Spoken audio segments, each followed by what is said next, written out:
Donc, ma question, c'est au sujet de végétaux. Est-ce que le doublage a été vraiment compliqué par rapport à l'assemblage avec la voix de Patrick Borg? Et le truc, c'est que si Patrick Borg fait, met une intonation sur un mot, est-ce que vous devez aussi faire la même chose? Est-ce que c'est plus compliqué? Je sais que forcément c'est oui, mais la particularité de faire végétaux par rapport à Vegeta.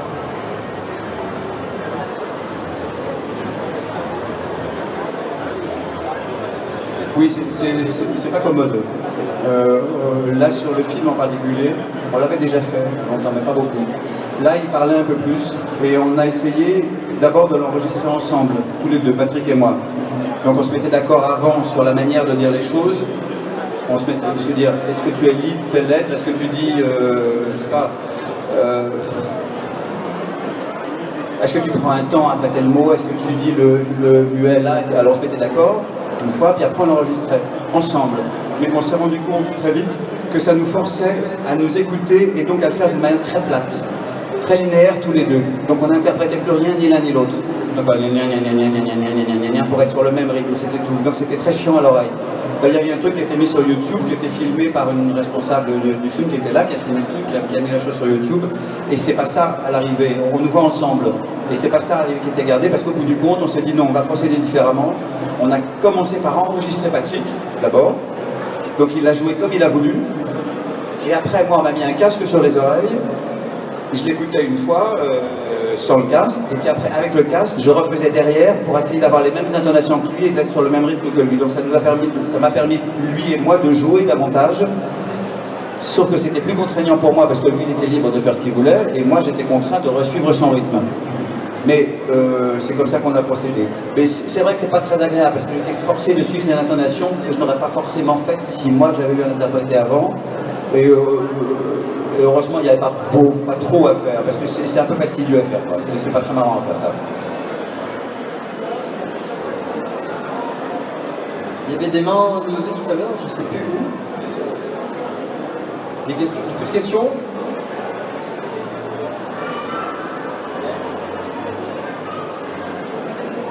Ah, là-bas dans le fond.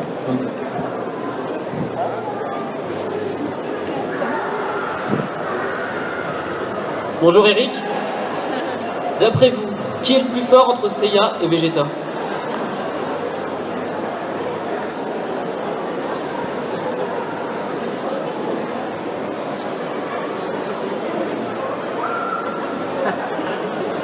Je peux répondre? Quelqu'un a une question? Non, je crois que c'est Son Goku apparemment, sérieusement. Il me semble, hein. Je sais pas. Je trouve ça ridicule. Oui, je trouve ça ridicule, ça n'a aucun sens. Mais il n'y a pas une autre question quelque part? Non, je crois que c'est Son Goku, hein, en fait, il me semble. C'est stupide. Mais c'est comme ça. Parce qu'il est très con, c'est pour ça qu'il peut permettre d'être plus fort. Vegeta est beaucoup plus intelligent, donc cette intelligence nuit à ses muscles. Allez, une question quand même, on va pas se quitter comme ça. Personne n'a plus rien à me demander, tout le monde s'en fout. Bon, bah tant pis, si la petite jeune fille a une question, allez, va.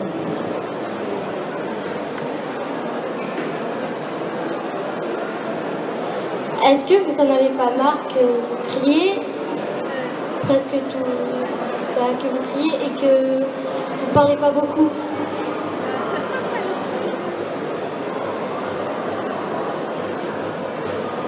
Oh que oui. J'aimerais parler davantage, en effet.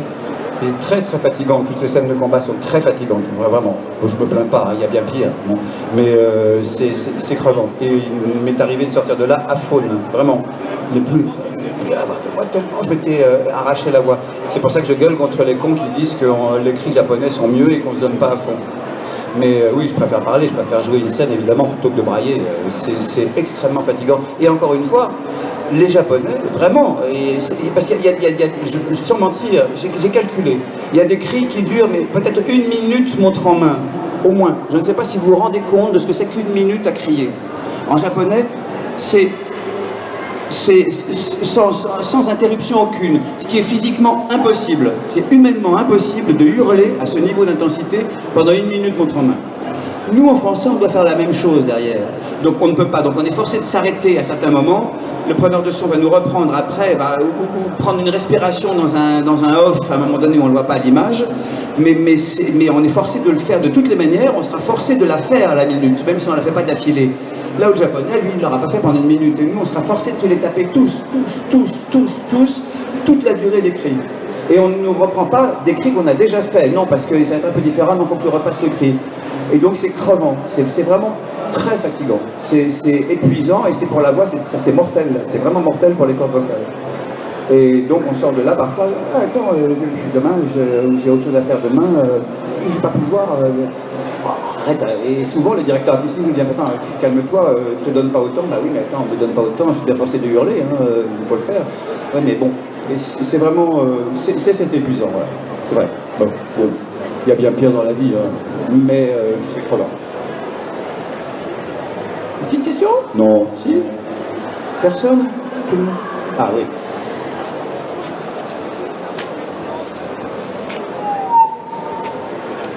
Bonjour, vous marrez plus à doubler qui, Yamcha ou Vegeta? Le comique ou le vénère?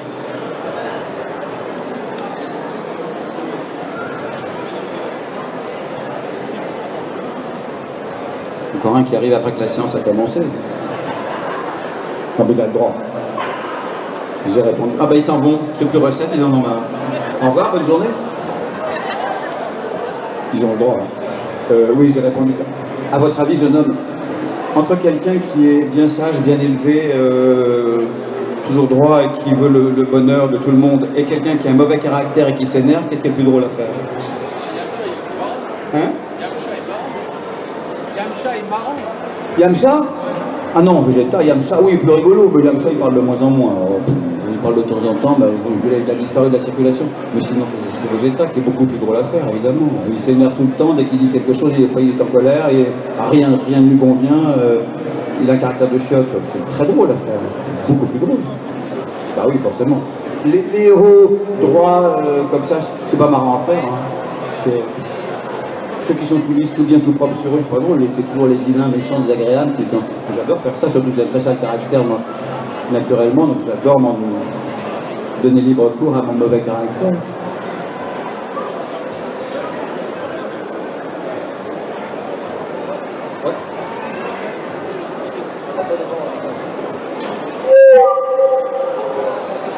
Désolé.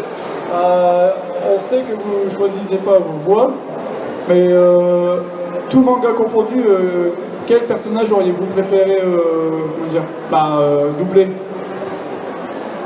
Tous les mangas confondus, s'il y a bien un personnage que vous auriez aimé doubler ou... Donc ça va, ce serait...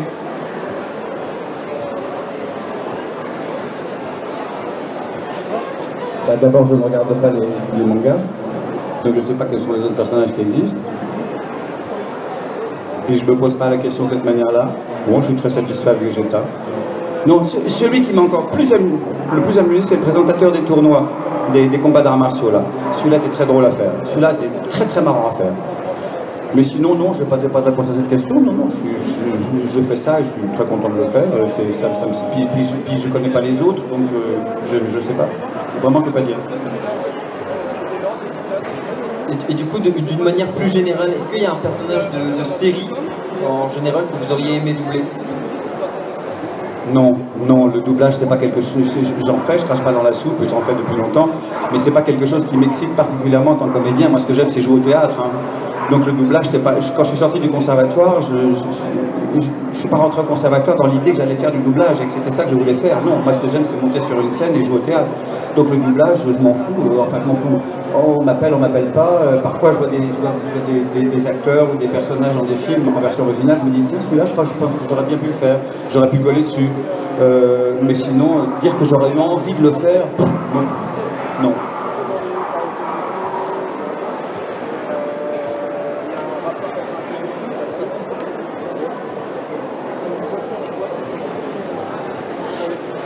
J'aurais une petite question. Je voulais savoir si vous n'étiez pas devenu comédien, qu'est-ce que vous auriez fait ou qu'est-ce que vous auriez aimé faire? Voilà. Je trouve que vous avez un petit peu un style de prof. Je sais pas.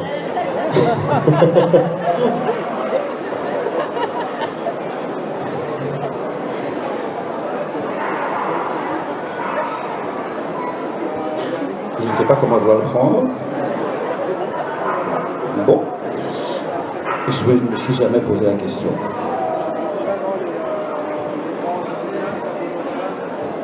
Franchement, je ne me suis jamais posé la question. Je suis incapable de répondre à ça. J'avais envie de jouer la comédie. Je ne l'ai pas fait suffisamment à mon goût.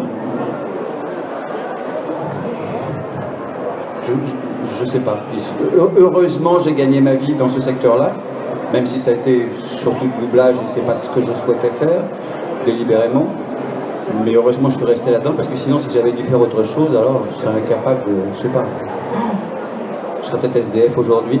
Quelle horreur. Je sais pas.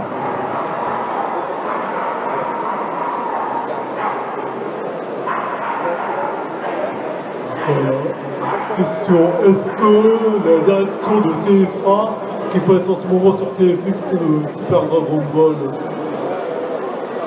est-ce que la direction de TF1 qui passe sur TFX, Super Dragon Ball tous les dimanches matin, est-ce qu'ils vous mettent la pression pour doubler autant d'épisodes ou pas?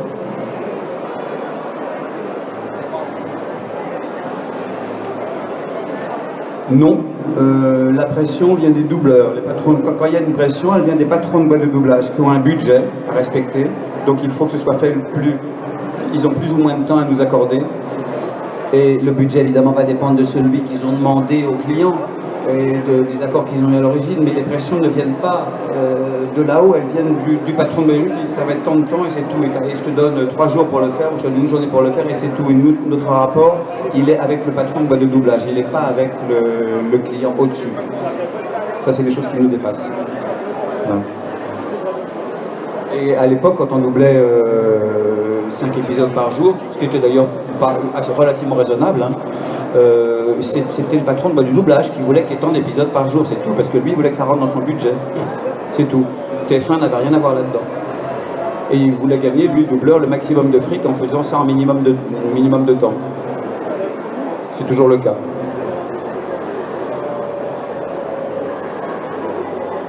Une dernière question, ouais. Rebonjour Eric.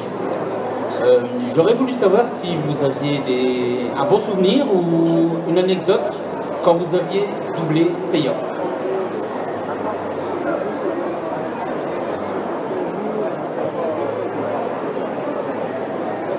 Non, dans le doublage, on n'a pas d'anecdote. On nous pose souvent la question, mais on n'a pas vraiment d'anecdote. On peut avoir des anecdotes de théâtre, des anecdotes de tournage devant une caméra, mais en doublage, on n'a pas d'anecdote.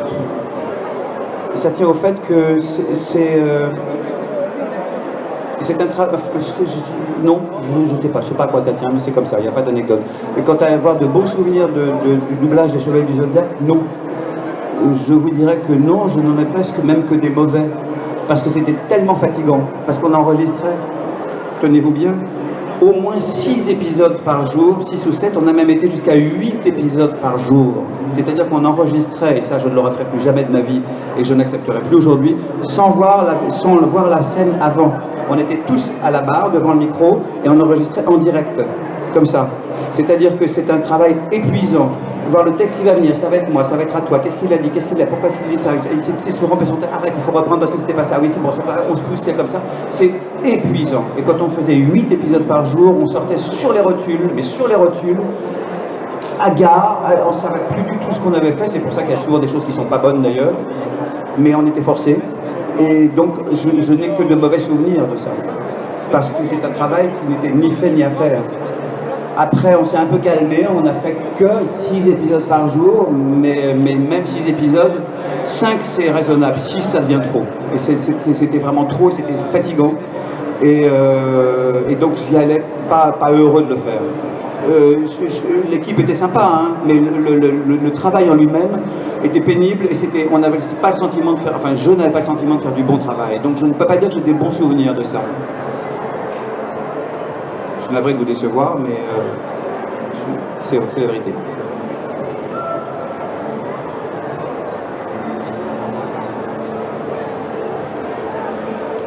Alors moi, c'est pas vraiment une question. Est-ce que vous pourriez faire la réplique de Vegeta? Comment oses-tu frapper ma Bulma? Ce sera un kiff pour moi.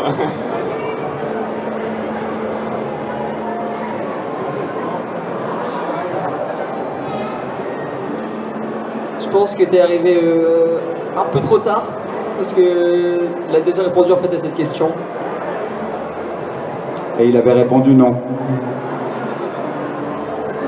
En expliquant pourquoi, même si ça convainc personne. Une dernière question et après on va clôturer cette foire aux questions. Ouais, monsieur. Il me semble que vous avez participé à une chanson de rap. Quelle expérience vous en avez tiré? 3 chansons.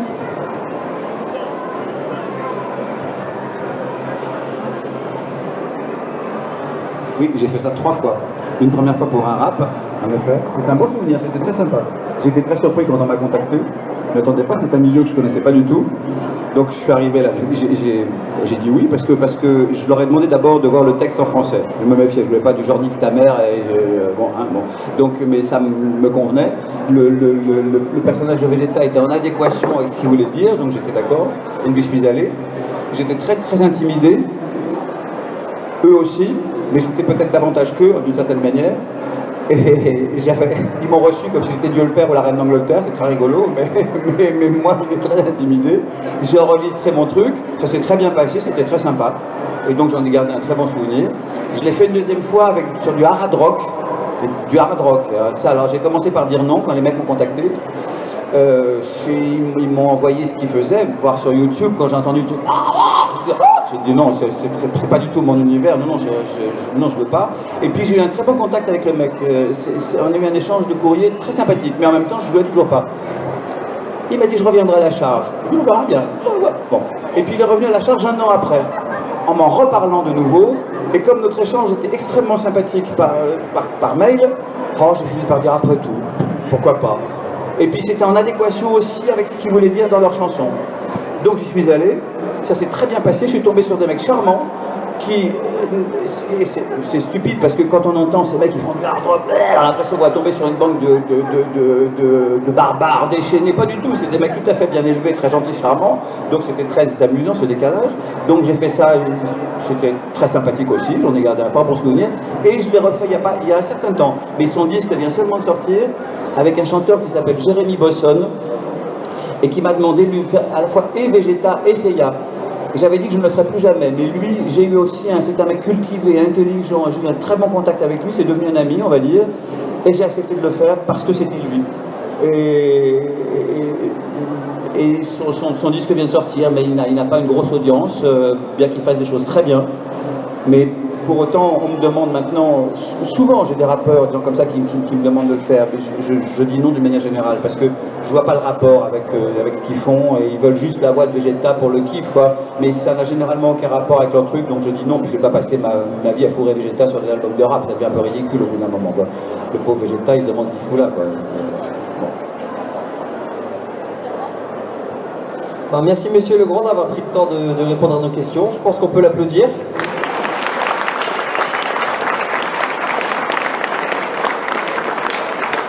Et si